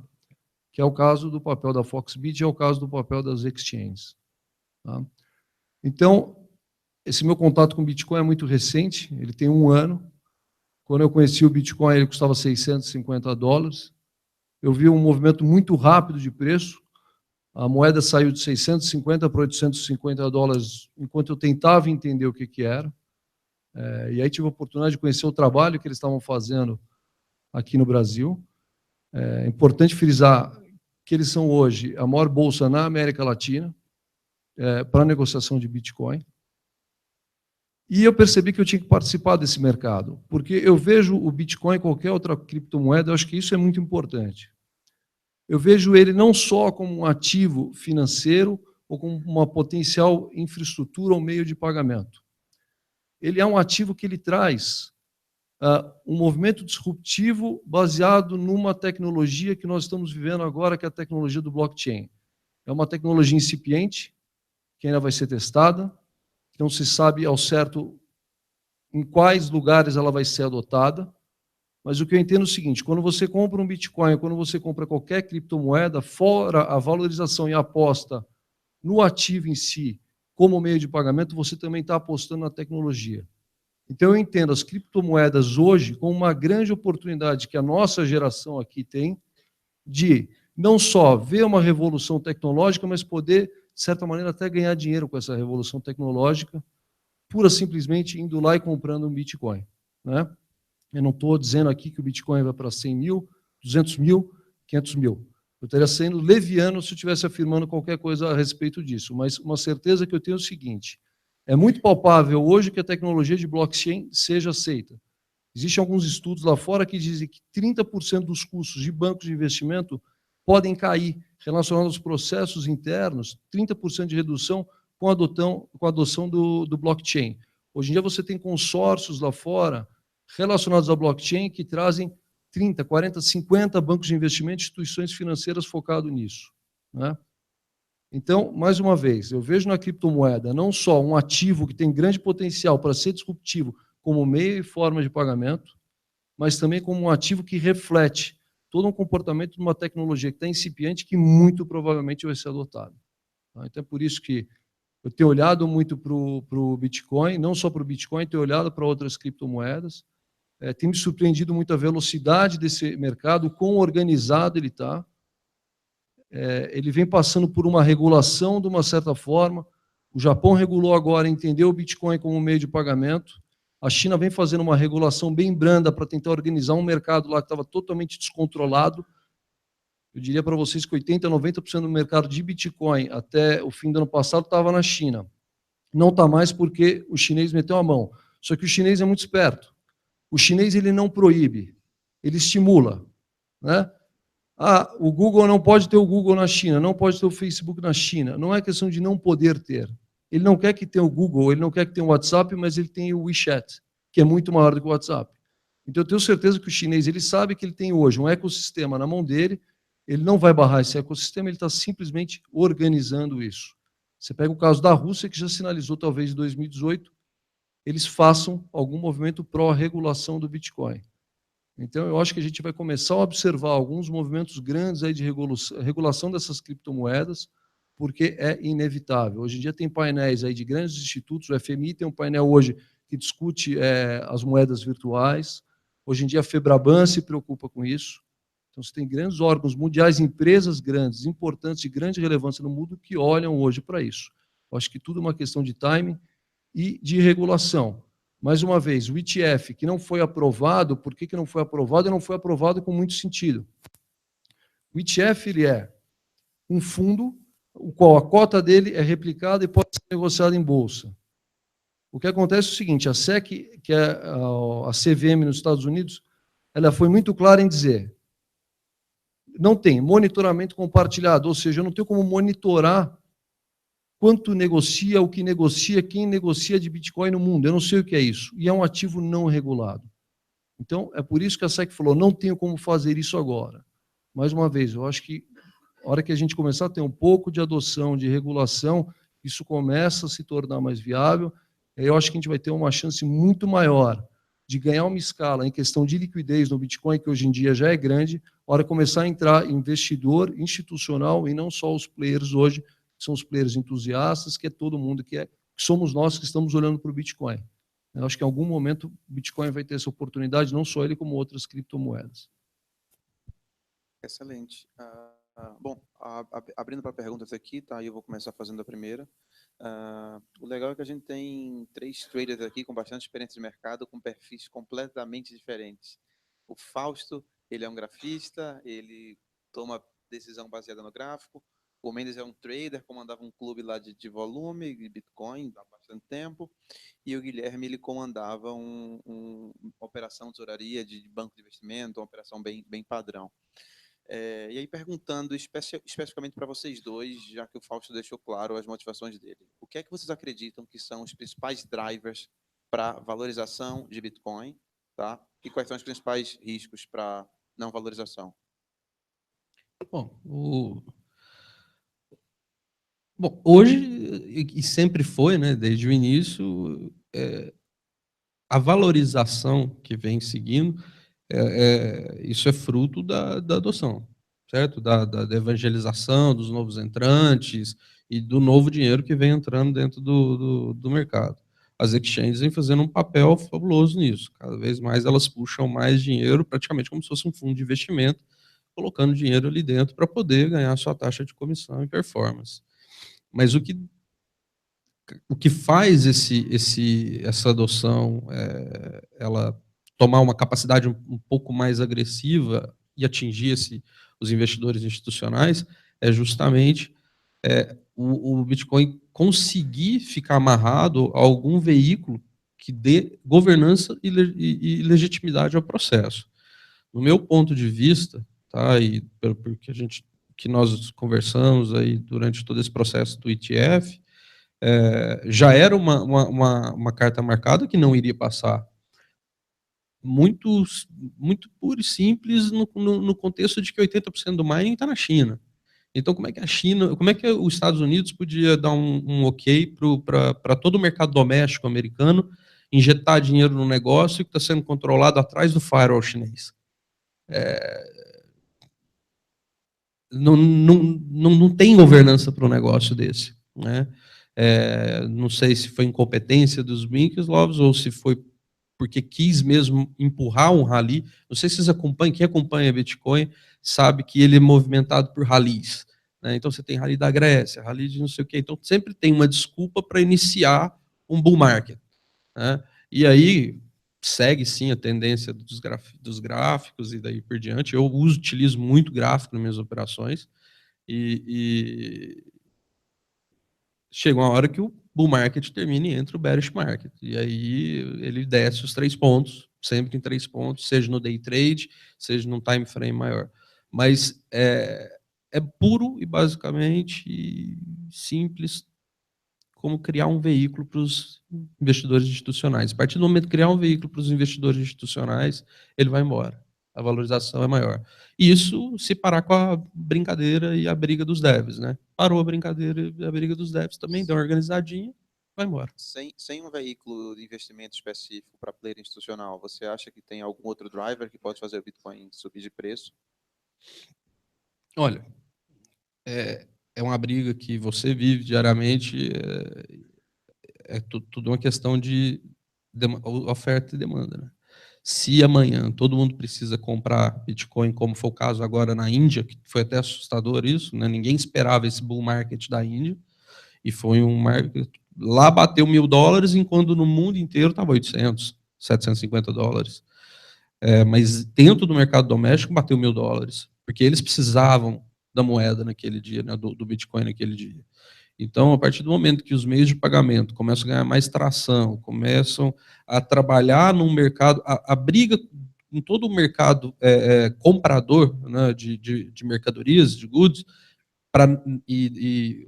a resistência que existe na não adoção do Bitcoin como um meio de pagamento dentro das carteiras é basicamente a volatilidade. Ele não sabe por quanto ele está vendendo, quanto está recebendo ali. Então, a partir do momento que o Bitcoin começa sempre a ficar mais estável, começa a entrar numa linha, você tem uma adoção maior de mais lojistas, de mais prestadores de serviço entrando nesse processo. Então, assim, se esse mercado avança, vai embora. Se o mercado de veículos institucionais consegue estabelecer alguma coisa, avança. Vai ficar sempre nessa especulação do mercado não regulado. Sempre alguém fazendo pump e dump, comprando as posições.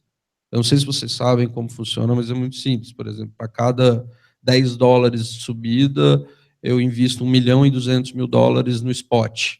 E aí eu alavanco 10, 20 vezes no mercado de futuros e liquido essa posição e liquido a minha posição e saio, espero cair e retomo a minha posição. Então, esses pumps e dumps que vocês veem no vol diariamente são sempre pessoas que estão comprando o mercado nas exchanges, seja por insider information, ou seja porque tá vendido. Então, eles compram grandes posições, sendo que eles alavancam nas operações de futuro. Então, eles ganham 10 vezes, 20 vezes na operação de futuro e vendem a operação spot. Não existe nenhum regulador de cima olhando isso. É isso que acontece. Claro. Perdi muito já. Você tem uma história que você perdeu 20 bitcoins. Já perdi. Teve um dia que eu perdi 160 bitcoins em 1 minuto, né? Isso eu quase pulei de cima do prédio. Isso, né? Guilherme, o que é que você acha? Quais drivers você acredita que podem fazer o preço do Bitcoin subir? Quais são os riscos? É o seguinte, quem é que opera Bitcoin? Tem um pessoal que opera. Eu acho assim, existem 2 tipos de trade, na minha opinião. Existe o trade de curtíssimo prazo, que é o day trade, só que o day trade, no caso, ele teoricamente ele começa e termina no mesmo dia, você abre uma posição e termina a posição no mesmo dia, só que a gente está falando de mercado que não fecha, então não sei mais como é que vai chamar day trade. Antigamente as bolsas abriam e fechavam, hoje em dia as bolsas não fecham mais. Eu tomo referência à China, por causa do volume, só assim, não tem... É o terror de todo corretor isso, o cara tem que ficar 24 horas trabalhando.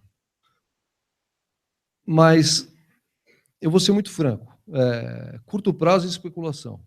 Eu acho que curto prazo no dia a dia é um jogo de perde e ganha que tende a zero. Tá?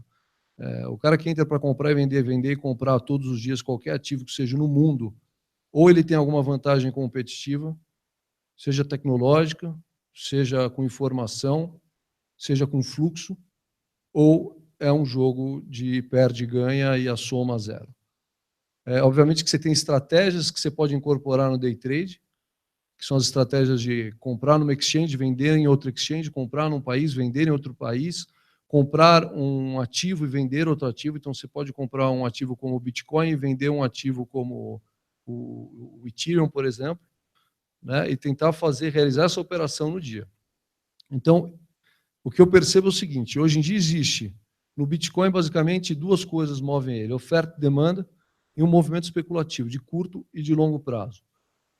Curto prazo, quem já teve a oportunidade de entrar numa Poloniex, por exemplo, você vai ver que tem um chat lá que deve ficar 500 caras que não fazem nada o dia inteiro, ficam só lá discutindo o que eles acham que vai acontecer. E aí você tem o Twitter também, que tem mais 1 milhão de pessoas que ficam falando o que eles acham que vai acontecer.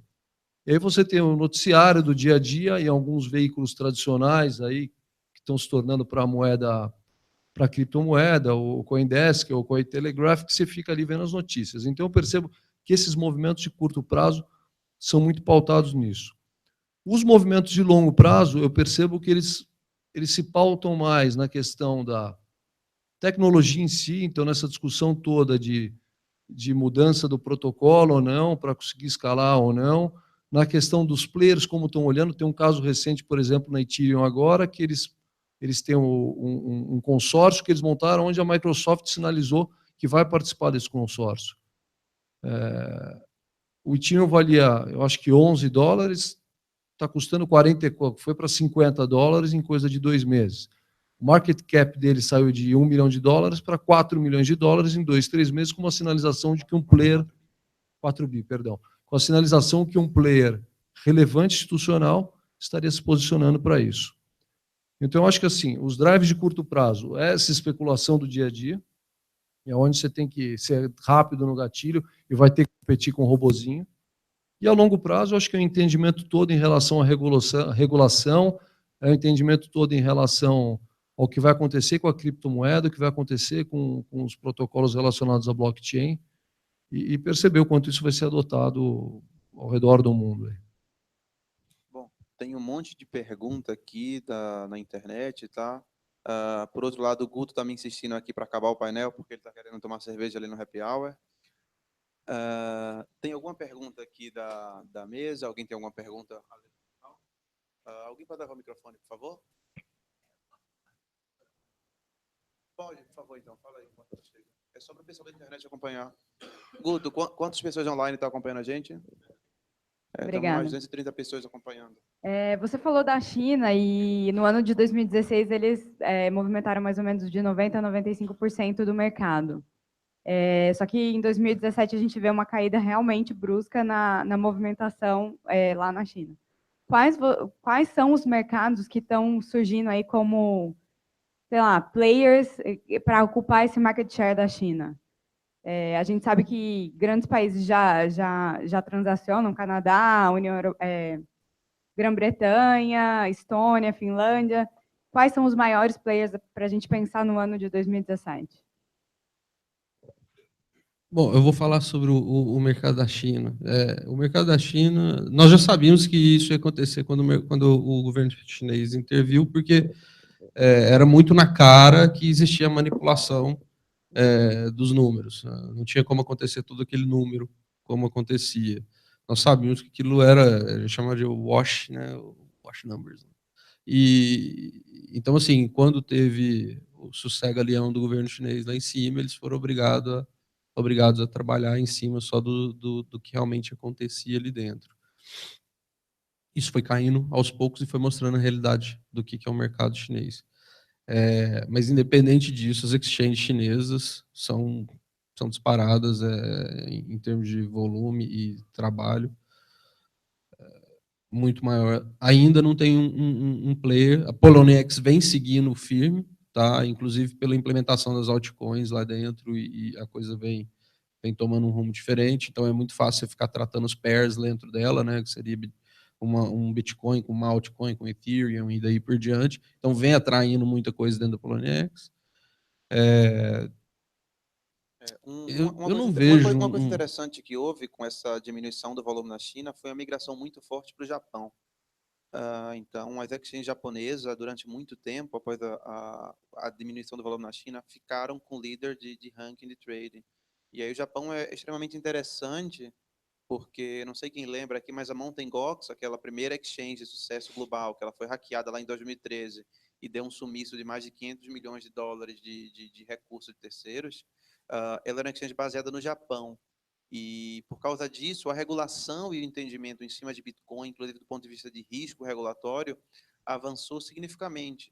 E aí houve alguns fenômenos super interessantes e positivos recentemente, com os 3 maiores bancos do Japão investirem numa exchange japonesa de Bitcoin, uma coin, chamada coin, que está com volumes muito altos. Isso seria o equivalente, sei lá, juntar o Santander, o Itaú e o Bradesco aqui no Brasil, investir na Foxbit, por exemplo. É algo impensável para a nossa realidade, mas isso já aconteceu no Japão. E aí houve um movimento de, salvo engano, cerca de 500 mil estabelecimentos comerciais lá passarem a aceitar Bitcoin por causa disso. Então, assim, acho que respondendo a tua pergunta, eu consigo ver de forma clara parte desse movimento migrando para o Japão atualmente. Que está na Ásia, tem série de facilidades ali geográficas, e o histórico acabou favorecendo. Isso é bem, só complementar, eu acho que a gente pode. Isso é bastante interessante de falar. No meu ponto de vista, eu acho que até ajuda toda a explicação gráfica fundamental posso chamar de professor? É o seguinte: é muito cedo. Uma vez a Fox estava numa estratégia aqui de crescimento muito rápido e me perguntaram: a gente pode sair adquirindo, fazendo alguma coisa, comprando novas empresas, novas carteiras? Eu falei: acho que não existe necessidade para vocês fazerem isso, porque qualquer corridinha de compra que tem, pelo perfil que vocês estão traçando no mercado, o jeito que vocês estão abordando, vocês vão atravessar o segundo lugar de uma forma muito, muito, muito tranquila. Vocês não vão nem sentir. E isso aconteceu de um mês para o outro, quando teve uma corridinha, tipo, eles cresceram absurdamente. Então, assim, te falar se amanhã, por exemplo, uma exchange em Londres vai ultrapassar a exchange chinesa, é perfeitamente possível, porque o mercado é muito pequeno. Se, de repente, Londres cria um papel como ETF ou cria um veículo, um fundo de investimento que consegue captar, sei lá, 1% do recurso aplicado de fundo de alto risco, sei lá, de um BBVA, de um Santander, a gente está falando que pode ir para 100 bilhões de dólares de market cap do dia para a noite em uma exchange só. Então, não tem como prever qual player que vai ser. O player que vai absorver e vai ser o maior player será o que conseguir criar um veículo que dê capacidade para os institucionais entrarem. Isso é muito claro. Pessoal, o nosso tempo está acabando. Assim, eu sei que tem algumas perguntas lá. Deixa eu perguntar aqui, e vai ser a última pergunta, a menos que a tua seja muito curta e direta. O pessoal aqui na internet está pedindo para ver a opinião do Fausto também a respeito dos drivers que pode levar a alta. Então, Fausto, deixa eu te pedir se eu conseguir responder de forma bem sucinta a isso, que o tempo está um pouco corrido. Vocês devem ter percebido, acredito piamente na análise. A experiência que eu tenho, esses anos todos que eu vivi análise técnica, eu vi isso acontecer muitas vezes. Não vi subir 40%, 51.000%. Mas, também, eu nunca vi um negócio tão disruptivo, para falar a palavra da moda, como o Bitcoin, como o blockchain. Esse negócio Eu tenho alguns meses de Bitcoin. Conheço um amigo, quer dizer, na verdade, o melhor amigo do meu filho, que mora nos Estados Unidos e veio para o Brasil e viajou comigo para o interior 3 vezes. Quer dizer, e o cara ele afundou até o último metro lá no conhecimento de Bitcoin. Noites em claro, estudando Bitcoin. Então, hoje ele tem bastante dinheiro aí, investido em várias moedas e tudo mais, né? Mas eu preciso dar um disclosure aqui sobre a análise que eu fiz para vocês. A análise técnica funciona sempre. Mantido o conjunto macro de fatores fundamentais. O que é o conjunto macro de fatores fundamentais que é o principal drive de Bitcoin hoje? Alguém de vocês devem ter ideia, né? Quantas moedas estão a imitar o Bitcoin hoje? Mais de 50 com mais de 10 milhões de dólares. Quer dizer, que chega a 10 milhões de dólares, são, acho que 50. O principal drive do Bitcoin é um negócio chamado liquidez. Eu estava já atuando quando a liquidez do mercado de ações era no Rio de Janeiro. E aí teve o caso Narras, que deu um cheque sem fundo de alguns milhões de dólares, e isso quase quebrou o Rio de Janeiro, a Bolsa do Rio de Janeiro quase quebrou o Brasil. Foi um negócio, para vocês terem uma ideia, eu estava com uma posição bonita de índice futuro, e sabe o que aconteceu com a minha posição? O mercado fez assim, e a minha posição fez assim, olha aqui. A Bolsa falou, liquida tudo compulsoriamente. Eu falei, pô, justo na minha vez, pô. Para vocês terem ideia, quer dizer, pararam o mercado, liquidação compulsória para todo mundo. Por conta disso, São Paulo ganhou a liquidez. Por conta disso, São Paulo ganhou a liquidez do Rio de Janeiro. Ganhou a liquidez do Rio de Janeiro. E nunca mais perdeu. O único risco que eu acho que existe de fato, e vocês tratem de ficar de olho quem tem Bitcoin, é market cap. Hoje, market cap é 20 bilhões contra 4 bilhões de Ethereum.